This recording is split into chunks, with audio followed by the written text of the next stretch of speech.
Class 12th business studies organization chapter हम लोग कर रहे थे। पार्ट 4 हम लोग स्टार्ट करेंगे। यहाँ पर हम लोगों ने पार्ट 3 में डिस्कस किया था औपचारिक संगठन और अनौपचारिक संगठन में अंतर। उसी को कंटिन्यू करते हैं। पॉइंट नंबर 9 पर आते हैं। पॉइंट नंबर 9 हमारा है बल या फिर एम्फेसिस। औपचारिक संगठन में अधिकार और कर्तव्यों पर बल दिया जाता है, कार्यों पर बल दिया जाता है। Emphasis is on the rights and the functions. व्यक्ति को क्या अधिकार दिए गए वो हम यहाँ पर बताते हैं, क्या कार्य दिए गए उसके आधार पर ये डायग्राम बनाया जाता है। अनौपचारिक संगठन जो होता है, यहाँ व्यक्ति और उनके संबंधों पर बल दिया जाता है। यह stress is laid on the persons and their relations. व्यक्तियों के बीच में क्या संबंध है, सामाजिक संबंधों के, उसके ऊपर बल दिया जाता है। 10th पॉइंट हमारा है सदस्यों के संबंध या फिर रिलेशनशिप अमंग द मेंबर्स। जब औपचारिक संगठन की बात करते हैं तो यहाँ पर व्यक्तियों के जो आपस में संबंध होते हैं वो व्यक्तिगत संबंध ना हो के अव्यक्तिगत या इम्पर्सनल होते हैं। कारण एक मैनेजर है, दूसरा सुपरवाइजर, तीसरा फोरमैन और चौथा वर्कर। तो कहने का मतलब यहाँ पर व्यक्ति नहीं बल्कि पोस्ट के आधार पर संबंध है। और अनौपचारिक संगठन में व्यक्तिगत संबंध होते हैं, पर्सनल रिलेशंस होते हैं। 11th पॉइंट पर हम आते हैं जो हमारा है ऑब्जेक्टिव या फिर उद्देश्य। यहाँ पर जब औपचारिक संगठन की बात करें तो यहाँ पर उद्देश्य हमारा क्या हो गया, कंपनी के उद्देश्यों को प्राप्त करना, संगठन के उद्देश्यों को प्राप्त करना, to achieve the firm's objective. जबकि अनौपचारिक संगठन का उद्देश्य हो गया सामाजिक संतुष्टि की प्राप्ति करना, to get social satisfaction. 12th point हमारा है नियोजन या फिर प्लानिंग।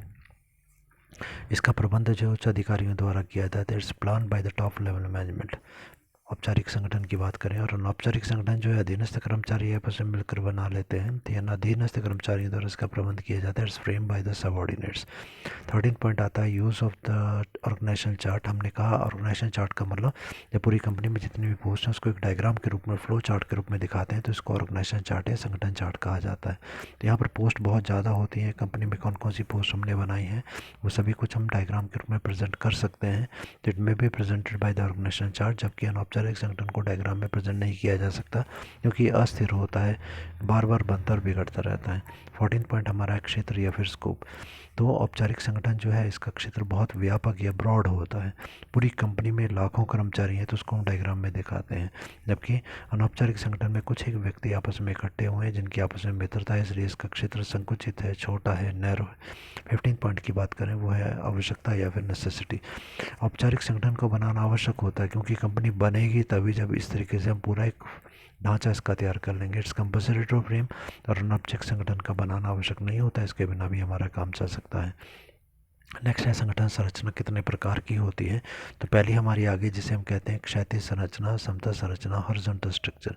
हॉरिजॉन्टल स्ट्रक्चर में जैसे डायग्राम में दिया गया, हॉरिजॉन्टल का मतलब होता है जो एक ही लेवल के अधिकारी, ऐसे सभी मैनेजर मैनेजर मैनेजर बात करें, सुपरवाइजर सुपरवाइजर की बात करें या फिर वर्कर वर्कर की बात करें, तो एक ही लेवल, एक ही स्तर के जो अधिकारी होते हैं उसके रूप में हम दिखाते हैं। तो डायग्राम जैसे यहाँ पर बनाया गया, सबसे पहले हमारे होते हैं बोर्ड ऑफ डायरेक्टर जिसे हम कहते हैं संचालक मंडल।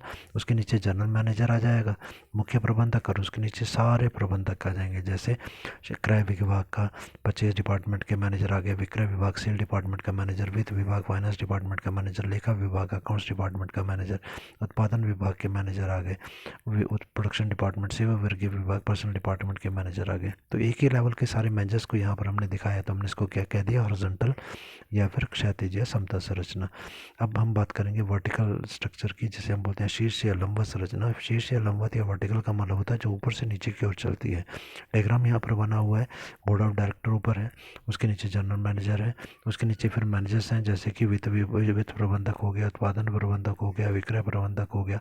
इनके नीचे अपने अपने कर्मचारी आ गए, जैसे लेखा अधिकारी अकाउंट ऑफिसर आ गया, वित्त नियंत्रक फाइनेंस और कंट्रोलर आ गया। प्रोडक्शन डिपार्टमेंट की बात करें तो यहाँ पर कताई के लिए गेनिंग डिपार्टमेंट आ गया, बुनाई के लिए वीविंग डिपार्टमेंट, रंगाई के लिए प्रिंटिंग डिपार्टमेंट आ गया। सेल्स डिपार्टमेंट के मैनेजर की बात करें तो उसमें ए जो सेल्स मैनेजर आ जाएगा, ए का जोनल सेल्स मैनेजर है, बी जोन का अलग सेल्स मैनेजर हो जाएगा। तो यहाँ पर ऊपर से नीचे की हम डायग्राम को प्रेजेंट करते हैं, ये हमारा वर्टिकल फॉर्म है। तो उसके बाद में नेक्स्ट हेडिंग हमारा है संगठन संरचना को प्रभावित करने वाले घटक, फैक्टर्स अफेक्टिंग ऑर्गेनाइजेशन स्ट्रक्चर। हम ऑर्गेनाइजेशन कंपनी का जो ढांचा बना रहे हैं उसको कौन सी चीज़ें प्रभावित कर सकती हैं, किन चीज़ों से इफेक्टेड होता है। या फिर क्वेश्चन और तरीके से भी आ सकता है, संगठनात्मक ढांचा निर्धारित करते समय ध्यान रखने योग्य बातें, considerations while building the organization structure. जब ऑर्गेनाइजेशन का स्ट्रक्चर बना रहे हैं तो किन चीज़ों को ध्यान में रखा जाएगा। पहला पार्ट है संगठन के उद्देश्य या ऑब्जेक्टिव ऑफ द ऑर्गेनाइजेशन। हमारी कंपनी का उद्देश्य क्या है उसको ध्यान में रखकर ही कंपनी का पूरा स्ट्रक्चर या ढांचा तैयार किया जाता है। सेकंड पॉइंट है संगठन का आकार या साइज ऑफ ऑर्गेनाइजेशन। अगर हमारी कंपनी जो है छोटे आकार की है तो सेंट्रल सेंट्रलाइज्ड ऑर्गेनाइजेशन, केंद्रीकृत व्यवस्था सही रहेगी, और अगर हमारी कंपनी बहुत बड़े आकार की है तो डिसेंट्रलाइज्ड ऑर्गेनाइजेशन सही रहेगी, जहाँ पर कि बहुत सारे कर्मचारियों को अधिकार सौंप दिए गए। थर्ड पॉइंट हमारा है व्यापारिक क्षेत्र या स्कोप ऑफ द ट्रेड। यदि हमारा स्थानीय व्यापार है, हमारे सामान जो है स्थान विशेष गाँव या शहर में ही बिकते हैं, तो हमारे व्यापार का आकार छोटा होगा। यदि इंटरनेशनल लेवल का व्यापार है, अंतर्राष्ट्रीय स्तर का व्यापार है, पूरे संसार में हमारी बिक्री होती है, तो हमारी कंपनी का जो स्ट्रक्चर है वो बहुत बड़ा हो जाएगा। चौथा पॉइंट है प्रबंधकों की योग्यता या एबिलिटी ऑफ मैनेजर्स। अगर हमारे मैनेजर्स को किसी और से सलाह लेने की आवश्यकता नहीं, वो बहुत ज़्यादा एक्सपर्ट हैं, तो ऑर्गेनाइजेशन का स्ट्रक्चर अलग प्रकार का होगा। अगर उसको और ज़्यादा सलाह करने के लिए लोगों की आवश्यकता है, तो ऑर्गेनाइजेशन स्ट्रक्चर अलग प्रकार का होगा। पाँचवा पॉइंट है कार्य की प्रकृति या नेचर ऑफ द जॉब। हमारे जो संगठन का ढांचा है वो हमारी कंपनी में जो कार्य किया जाता है उसके अनुसार होना चाहिए, दूसरी कंपनी की प्रकृति के अनुसार नहीं। सिक्स पॉइंट हमारा प्रबंध की व्यू रचना या मैनेजमेंट स्ट्रेटेजी। हमारी कंपनी की जो व्यू रचना है, मतलब कैसे हमारी कंपनी काम करती है, उसके अनुसार हमारे को अपनी जो हमारी प्लानिंग है उसके अनुसार हमारे को संगठन का ढांचा तैयार करना चाहिए। सेवेंथ पॉइंट है पद समता या इक्वलिटी ऑफ द पोस्ट। समान कार्य करने वाले सभी व्यक्तियों के पद भी समान होने चाहिए और उनके अधिकार भी समान होने चाहिए। वातावरण या एनवायरनमेंट की हम बात करें तो यहाँ पर हमारी कंपनी के स्ट्रक्चर को आर्थिक वातावरण, राजनीतिक वातावरण, सामाजिक वातावरण सभी चीज़ें प्रभावित करती हैं, उनको ध्यान में रखकर इसे बनाएं। नाइन्थ पॉइंट है हमारा नियंत्रण का विस्तार या स्पैन ऑफ कंट्रोल।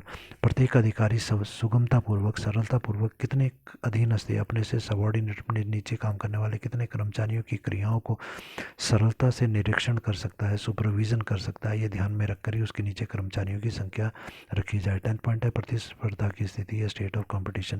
कंपटीशन ज़्यादा हो जाएगा तो हमारी कंपनी का स्ट्रक्चर अलग प्रकार का है, कंपटीशन कम होगा तो अलग प्रकार का स्ट्रक्चर हो जाएगा। कर्मचारियों का मनोविज्ञान भी प्रभावित करता है, साइकोलॉजी ऑफ द वर्कर्स। उनकी सारी सामाजिक, आर्थिक, मानवीय आवश्यकताएं अगर संतुष्ट हो जाती हैं तो कर्मचारियों के मन में कंपनी के प्रति आदर की भावना, अपनत्व की भावना, स्वामी भक्ति, सहयोग की भावना जागृत हो जाती है। तो फिर उन्हें कंट्रोल करने में हमें ज़्यादा व्यक्तियों को अपॉइंट करने की आवश्यकता नहीं होगी। 12 पॉइंट है विभागीकरण या डिपार्टमेंटलाइजेशन। विभागीकरण का मतलब यहाँ पर हुआ कि हमारी कंपनी में हम अलग अलग विभाग बनाते हैं। इन चीज़ों पर ये आधारित हो सकते हैं वस्तु के ऊपर कि इस प्रकार की वस्तु का अलग विभाग, दूसरी वस्तु का अलग विभाग हो गया। ग्राहकों के ऊपर भी निर्भर करता है, अमीर ग्राहकों, गरीब ग्राहकों के लिए। भौगोलिक क्षेत्र मतलब कौन से क्षेत्र के, जैसे गर्म इलाके, ठंडे इलाकों के लिए अलग अलग कपड़े, प्रक्रिया किस प्रकार से वस्तु बन रही है, इसके आधार पर भी हम कंपनी में अलग अलग विभाग बना सकते हैं। नेक्स्ट हमारा है फंक्शनल ऑर्गेनाइजेशन स्ट्रक्चर या कार्यात्मक संगठन ढांचा। तो ये इंपॉर्टेंट है एग्जामिनेशन के हिसाब से। फंक्शनल ऑर्गेनाइजेशन तो ध्यान से इसे पढ़ लीजिएगा। तो यहाँ पर क्या करते हैं, फंक्शनल कार्यात्मक है तो इसका मतलब संस्था में कार्यों के आधार पर इसे बांटा जाता है। ये सबसे सरल तरीका है, ये सर्वाधिक प्रचलित तरीका है, विशिष्टीकरण के सिद्धांत पर ही आधारित होता है। हम यहाँ पर क्या करते हैं, कार्यों के आधार पर कंपनी के अलग अलग डिपार्टमेंट बनाते हैं। जैसे डायग्राम हम देखें, सबसे ऊपर शेयर होल्डर हमारे अंशधारी, उसके नीचे बोर्ड ऑफ डायरेक्टर्स है हमारे, संचालक मंडल, उसके नीचे एक मैनेजिंग डायरेक्टर आ गया। अब उसके नीचे क्या हो गया, अलग अलग कार्य करने वाले व्यक्तियों को अलग अलग डिपार्टमेंट में डाल दिया। जैसे कि उत्पादन विभाग, प्रोडक्शन डिपार्टमेंट, विपणन विभाग, मार्केटिंग डिपार्टमेंट, वित्त विभाग, पैसे वाला सारा काम करने वाले यहाँ आ जाएंगे। पर्सनल डिपार्टमेंट से वर्गीय विभाग आ गया। अब मार्केटिंग डिपार्टमेंट के भी हमने नीचे पार्ट कर दिया। विज्ञापन विभाग, मार्केटिंग मतलब वस्तु को बेचने का काम, उसमें एडवर्टीजमेंट होगा। बिक्री का विभाग हो जाएगा, सेल्स डिपार्टमेंट, ग्राहक सेवा का विभाग हो जाएगा, कस्टमर सर्विस, और बाजार शोध विभाग, मार्केट रिसर्च डिपार्टमेंट। तो ये हमने क्या किया, एक एक कार्य के लिए एक एक विभाग बना दिया। अब इसके हम लाभों की या गुणों की बात करते हैं, मेरिट्स एंड एडवांटेजेस की बात करते हैं। इसमें पहला पॉइंट हमारा आ जाएगा विशिष्टीकरण के लाभ। एक डिपार्टमेंट में एक ही काम होगा तो बेनिफिट्स ऑफ स्पेशलाइजेशन तो हमें हो ही जाएगा। दूसरा पॉइंट है पर्यवेक्षण में सुविधा, आसानी से हम चेक कर पाएंगे। सुपरविज़न, यहाँ पर इस सुपरविज़न इज़ फैसिलिटेटेड। सुपरविज़न करना आसान होता है क्योंकि एक ही काम करने वाले सभी व्यक्ति एक जगह पर होते हैं। थर्ड पॉइंट है समन्वय की स्थापना, कोऑर्डिनेशन इज एस्टेब्लिश्ड। एक डिपार्टमेंट के अंदर कोऑर्डिनेशन हो जाता है, एक विभाग में एक ही जैसे काम करने वाले व्यक्ति एक दूसरे की मदद करते हैं तो समन्वय यहाँ पर हो जाता है। फोर्थ पॉइंट है प्रभावपूर्ण नियंत्रण यहाँ पर संभव होता है। इफेक्टिव कंट्रोल जो यहाँ पर पॉसिबल होता है, क्योंकि हर एक व्यक्ति को कंट्रोल इसलिए होता है क्योंकि हर एक व्यक्ति को उसके अधिकार बता दिए गए, उसकी ड्यूटी क्लियरली हमने बता दी है, लिख करके हमने बता दी है, इसलिए उसे कंट्रोल कर पाना भी आसान होता है।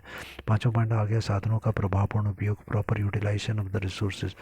यहाँ पर कार्य को अनावश्यक रूप से दोहराया नहीं जाता, हर कार्य को सही तरीके से किया जाता है। व्यक्ति को एक निश्चित कार्य दिया जाता है, उसके बाद उसके कार्य को चेक किया जाता है, तो हर साधन जो है इसका पूरा इस्तेमाल किया जाता है। ये मेथड सरल होता है, सिंपल होता है, लोशील, फ्लेक्सिबल होता है।